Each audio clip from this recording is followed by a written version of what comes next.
പ്രിയമുള്ളവരെ, വചനജ്വാല 1119 ദിനത്തിലേക്ക് പ്രവേശിക്കുന്ന ഇന്ന് സെപ്റ്റംബർ 23 തിങ്കളാഴ്ച എല്ലാവർക്കും സുന്ദരമായ ഒരു സുപ്രഭാതം ആശംസിക്കുന്നു. യൂറോപ്പ് തീർത്ഥാടനം 8ാം ദിവസത്തിലേക്ക് പ്രവേശിക്കുന്ന ഇന്ന് ആംസ്റ്റർഡാം, മഡ്രോഡാം, ബ്രസിൽസ് എന്നിവിടങ്ങളിലേക്കാണ് ഞങ്ങൾ യാത്ര പോകുന്നത്.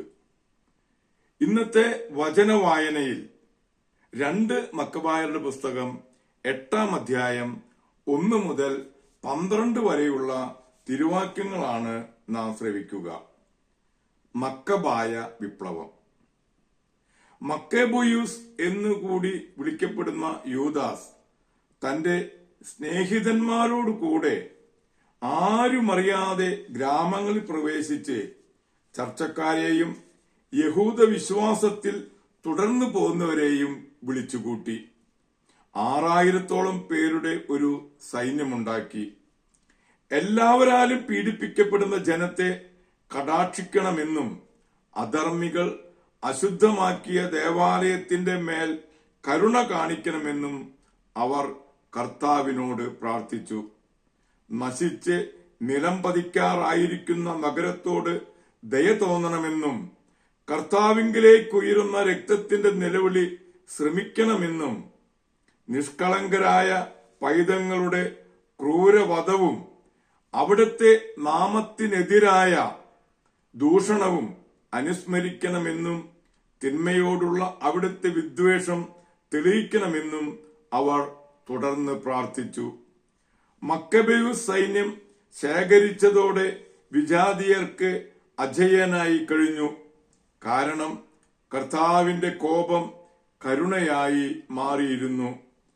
മുന്നറിയിപ്പ് കൂടാതെ അവൻ പട്ടണങ്ങളിലും ഗ്രാമങ്ങളിലും കടന്നു ചെന്ന് അവ അഗ്നിക്കിരയാക്കി. തന്ത്രപ്രധാനങ്ങളായ സ്ഥലങ്ങൾ പിടിച്ചടക്കി ഒട്ടേറെ ശത്രുക്കളെ തുരത്തിയോടിച്ചു. രാത്രികാലമാണ് ഇത്തരം പ്രവർത്തനങ്ങൾക്ക് ഏറ്റവും അനുകൂലമായി അവൻ കണ്ടത്. അവന്റെ വീരപരാക്രമങ്ങൾ എവിടെയും സംസാര വിഷയമായി. നിക്കോനോറിന്റെ മേൽ വിജയം.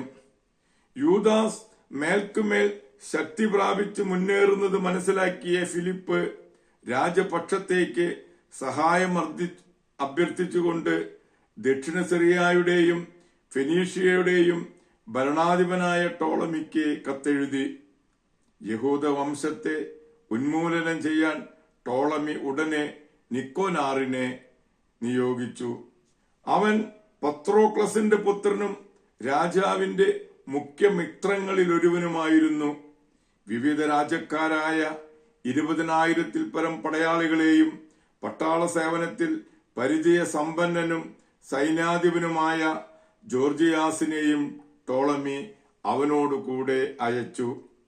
കപ്പമായി റോമാക്കാർക്ക് കൊടുക്കേണ്ടിയിരുന്ന 2000 താലത്ത് യുദ്ധത്തടവുകാരായ യഹൂദരെ അടിമകളാക്കി വിറ്റ് ശേഖരിക്കാൻ നിക്കോനാർ തീരുമാനിച്ചു.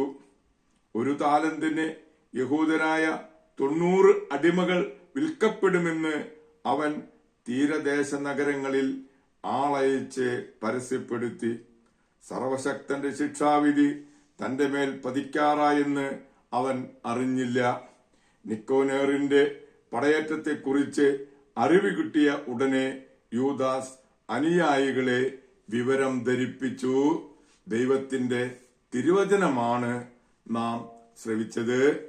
പ്രിയമുള്ളവരെ, ആഗോള കത്തോലിക്ക സഭയിൽ ഇന്ന് വിശുദ്ധ പത്രോസിന്റെ തൊട്ടടുത്ത് പിൻഗാമിയായിരുന്ന വിശുദ്ധ ലീനൂസ് പാപ്പായെയും കന്യകയും സ്ത്രീകളുടെ പ്രഥമ രക്തസാക്ഷിയുമായ വിശുദ്ധ തെക്ലായെയും നമുക്കേറെ സുപരിചിതനും യേശുവിന്റെ പഞ്ചക്ഷതങ്ങൾ സ്വന്തം ശരീരത്തിൽ ഏറ്റുവാങ്ങി ജീവിതം മറ്റുള്ളവർക്ക് വേണ്ടി ജീവിക്കുകയും കുമ്പസാരക്കൂട്ടിലൂടെ അനേകരെ മാനസാന്തരപ്പെടുത്തുകയും ചെയ്ത വിശുദ്ധ പാദ്രോപ്പിയെയും കൂടി അനുസ്മരിക്കുന്ന പൊൻ സുദിനമാണ്.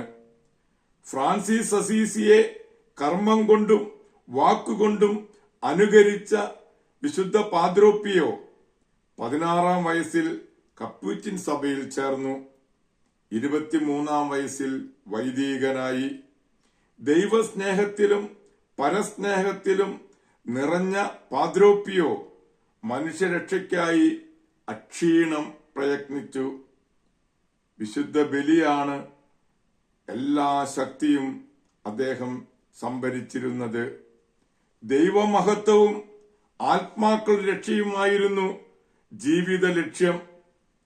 ജീവിത ലാളിത്യം കൊണ്ടും നന്മ കൊണ്ടും അനേകായിരങ്ങളെ ക്രിസ്തുവിലേക്കടുപ്പിച്ച പുണ്യാത്മാവ് 81-ാം വയസ്സിൽ ഈ ലോകത്തു നിന്നും വിടവാങ്ങി. വിശുദ്ധ പാദ്രോപ്പിയുടെയും വിശുദ്ധ ലീനൂസ് പാപ്പായുടെയും കന്യകയും സ്ത്രീകളുടെ പ്രഥമ സാക്ഷിയായ വിശുദ്ധ തെക്ലായുടെയും മധ്യസ്ഥം യാചിച്ച് ഇന്നത്തെ ഈ നല്ല ദിവസത്തേക്ക് നമുക്ക് പ്രവേശിക്കാം. എല്ലാവർക്കും നല്ല ഒരു തിങ്കളാഴ്ച ദിവസം ആശംസിക്കുന്നു. Thank you.